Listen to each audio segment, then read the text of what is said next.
What's up, everybody? Welcome to the 1000 subscriber special, where I will be responding to viewer hot takes. Before we get into it, I just want to thank you all so much for subscribing. I really never thought that we would make it this far. And one more thing, I received a lot of submissions for this video, so there's no way I'll be able to get to all of them, so stay tuned for a part 2 in the future. But without further ado, let's get into the first hot take. Hiltz K4I says, "This is my personal opinion, please don't hate me for this. My hot take. Peter Pan's flight is the biggest waste of time at the parks. Its loading system is exceptionally slow and the ride isn't even that great. I know old animatronics have their charm, but half their characters on the ride are just mannequins and don't move at all. I see this ride get an 80-minute wait on a good day and I really don't get it." And I'm right there with you on this one. Peter Pan's flight is a decent ride, but it just does not deserve the wait time that it gets. I don't understand why people flock to this thing. So if you want to ride this thing, like, you have to do a fast pass, you have to rope drop it, or you have to wait in line, and all three of those things, in my opinion, are just a complete waste of time. You're much better off riding literally anything else. I mean, it's of course classic, and like they said, that it has their old like animatronic charm and stuff like that, but personally, I would just rather skip this thing. I mean, if it has a short wait, which it never does, I don't mind it. It's a decent ride, but there's just no reason why it has an 80-minute wait on a good day. Moving on to the next hot take, Drake May says, "Guardians of the Galaxy can suck if you get a bad song." And I halfway agree with this, but I wouldn't say that any song makes it downright suck. But Disco Inferno and Conga, I really do not like those songs, and they can make the ride experience significantly worse. But the ride is still good, even though I don't really like those songs.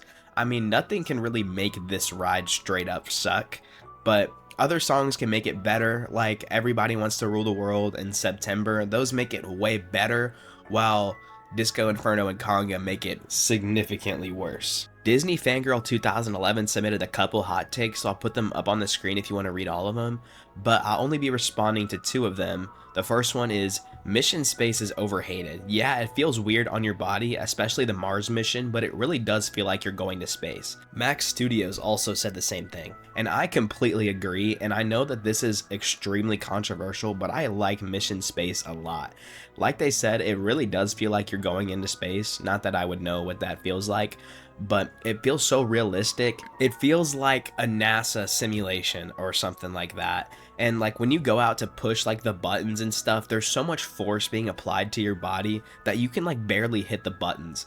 And as a fan of intensity, I love that. And if you're not a fan of intensity, then I understand why you would hate this ride and why this is one of the most hated Disney rides of all time. But personally, I rock with it.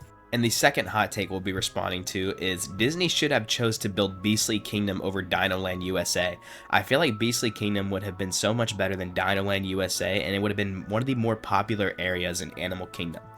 I agree that Beastly Kingdom probably would have been better than Dinoland, but judging by how cheaply made Dinoland was, I doubt Beastly Kingdom would have been as good as like the concept art was. And also, without Dinoland USA, we never would have got Dinosaur, and Dinosaur is one of my favorite Disney rides of all time. But I think what we all can agree on is that they should have built both. Sabian Tappers says, "Theming the park's attractions to Disney characters and stories exclusively is sad.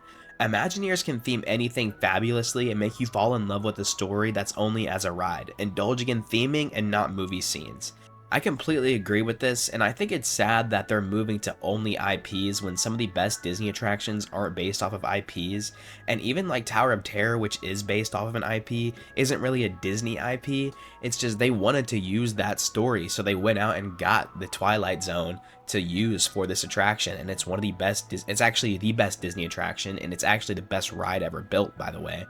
So I think that they need to expand their horizons. The whole point of the Tower of Terror was to use an IP that was not Disney. So I don't know why they're completely regressing from that and they're gonna use IP, like only their IPs, when you should be expanding to other things to attract more guests. Like, I love Tiana's. I know that's controversial, but Tiana's is a great ride, but that's not really gonna bring people to the parks, because the people that go to Disney, they already like Princess and the Frog. They should be getting like I think acquiring Star Wars and Marvel was a great idea to bring to the parks, but I think they should be bringing some other things to the parks that are not just Disney movies. Now, moving on to our next hot take, D Isaac 717 says, "Epcot is not a good park.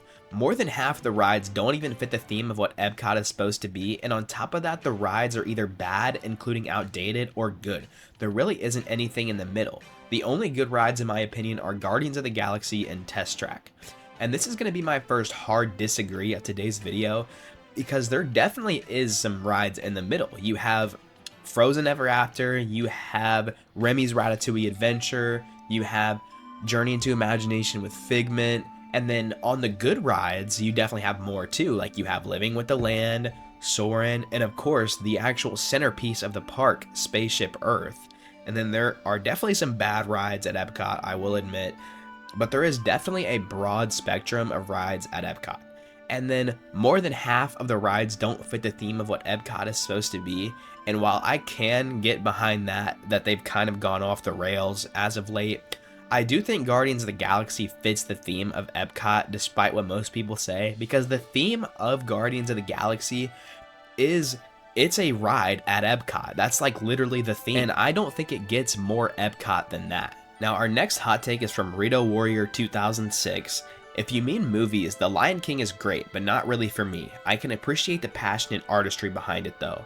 And I disagree with this because The Lion King is my all-time favorite Disney movie, but I understand if it's not everyone's. You know, you got Toy Story, Aladdin, Cars is another big one that a lot of people love, but Lion King has always been my favorite, so. And they also said, if you mean parks, Guardians of the Galaxy Cosmic Rewind is the best ride in all of theme park history, and you can't change my mind. And I also disagree with that because you have Hagrid's Magical Creature Motorbike Adventure, which actually has animatronics on it, unlike Cosmic Rewind. That's a big reason why Cosmic Rewind is not the best in all of theme park history. And honestly, I don't even think it's the best Disney ride in all of history, because that would probably have to be Tower of Terror or Expedition Everest or Rise of the Resistance. I think all three of those beat out Cosmic Rewind. Cosmic Rewind takes that 4 slot though. And there's also Velocicoaster. I think that beats it out a little bit, even though there isn't really animatronics on that either. Well, there is the Raptor animatronic in the queue, which is pretty cool. Cosmic Rewind does not have a single animatronic on it, and that's why I do not think that it can be the best ride in all of theme park history. I know Tower of Terror doesn't either, but it doesn't need one, so yeah. Our next hot take is from The Real Make Motion, and they say, hot take, Disney World is full of half-day parks, and the only park worth a full day is Magic Kingdom. I definitely disagree with this because Epcot, you could spend a full day in only the World Showcase, and that doesn't even include Future World, or whatever the heck it's called now, where there's a bunch of rides, there's a bunch of food all over Epcot, there's a bunch of shows, and then you have Hollywood Studios, which same thing, there's a bunch of rides, has some of the best rides in all of Disney World. Tower of Terror, I feel like I've mentioned that ride so many times in this video, but there's Rock and Roller Coaster, which is about to get rethemed, and then you got shows, you got Fantasmic, you have Star Wars Land, Galaxy's Edge. It's like you could spend a lot of time in there, food, drinks, coffee. I know that's a drink, but I feel like I should mention that separately because the coffee there is good. And then there's the lightsaber building thing, which I haven't done, but I think it seems cool. Then you have other shows. You have the Indiana Jones show, which is awesome. And then you move over to Animal Kingdom, and then that's when it's like, okay, maybe you got a point. I made an entire video as to why Animal Kingdom is a full day park, and I don't really agree with that video anymore because Dino Land is gone, and Dinosaur in its own right would make me want to spend an entire day at Animal Kingdom, along with Expedition Everest, of course. Everything else at Animal Kingdom I could live without. Like, I don't really like Pandora that much. I just think it is like a diet version of what like later theme park lands would become. Flight of Passage is just a screen, and the screen is not very good. I mean, this is a hot take in a hot take at this point, but and then Navi River, hot take, I think is better than Flight of Passage, but it's still not great. At least there's an animatronic on that ride. So, moving on. Moving on to our next hot take from Wario 2025, and they say, hello, big fan by the way. Oh, I appreciate that, man, thank you. I'm honestly okay that Dinosaur is getting redone. The ride felt like something out of Jurassic Park, not really Disney, and now that we are finally getting Indiana Jones at Disney World is amazing. And I agree that it felt like something out of Jurassic Park. I love Jurassic Park. So I disagree with this because I love Jurassic Park, I love dinosaurs, so I think it sucks that they're getting rid of it. And obviously this isn't Jurassic Park. Jurassic Park is at Universal, but I understand what they're saying. And I do love Indiana Jones, so I'll try to be optimistic because Indiana Jones Adventure at Disneyland looks awesome. But at the cost of Dinosaur is not it for me personally. Moving on to our next hot take from Toy Aliens, and they say, my hot take is that Test Track 2.0 is better than 1.0, but 3.0 beats both. Now, I definitely disagree that 2.0 is better than 1.0 because 2.0 was like completely uninspired and just a bunch of screens. But 3.0 beats both. Now that's something I can get behind. I actually agree with that. 3.0 is definitely the best version of Test Track in my opinion. I love Test Track 3.0. It really shows like the optimism of the future and the future of transportation, and it feels like classic Epcot. It reminds me a lot of like Spaceship Earth. I think 3.0 is one of the best Disney rides that has come out in a very long time. Now, I made an entire video on Test Track, and a lot of people were upset with my evaluation of Test Track 3.0, that it's awesome. A lot of people were saying, oh no, 1.0 is the best, and World of Motion is better than all three. I never went on World of Motion. I wasn't even alive. Test Track 1.0, 2.0, and 3.0 is all I know.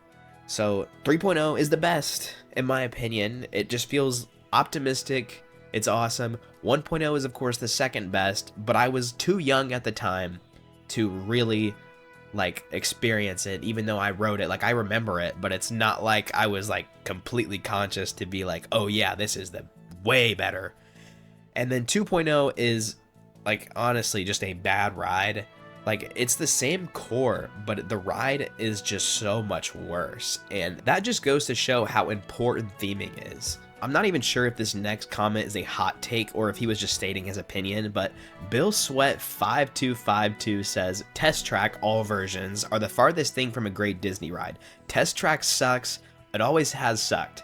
World of Motion was a much better attraction. I'll go as far as to say that every attraction that Disney has updated or replaced has been worse. I can't think of any attraction that Disney has fixed that was better than what came before. And like I said earlier, I can't speak on the World of Motion because I never rode it, but I'm really trying to think if there is any rides that like Disney has replaced that the new thing was better. And I'm not saying that their new rides aren't good. Like Tiana's, I love Tiana's. I love Mickey and Minnie's Runaway Railway, but I don't think they're better than the original attractions, even though I do really love both of them. So I guess I'm gonna have to agree, other than of course Test Track 3.0. And finally, in reference to the Carnotaurus statue, Gerald Rendon 5898 says, can I buy the statue? And this isn't a hot take, I just thought it was funny. Alright guys, that is going to do it for today's video. I hope you all enjoyed. I've never done an unscripted video like this before, so if it sucked, I apologize. I want to thank you guys so much for subscribing. I can't believe we have 1,000 subscribers. I never thought we'd make it this far. It's been so fun, and I can't wait to keep making more videos for you guys. If I didn't get to your hot take, feel free to leave it in the comments again so there's a better chance that I see it. And if you have any more hot takes, just leave them in the comments and I might make a part 2 if this video does well. But I appreciate you guys so much for watching, and I will see you guys in the next one.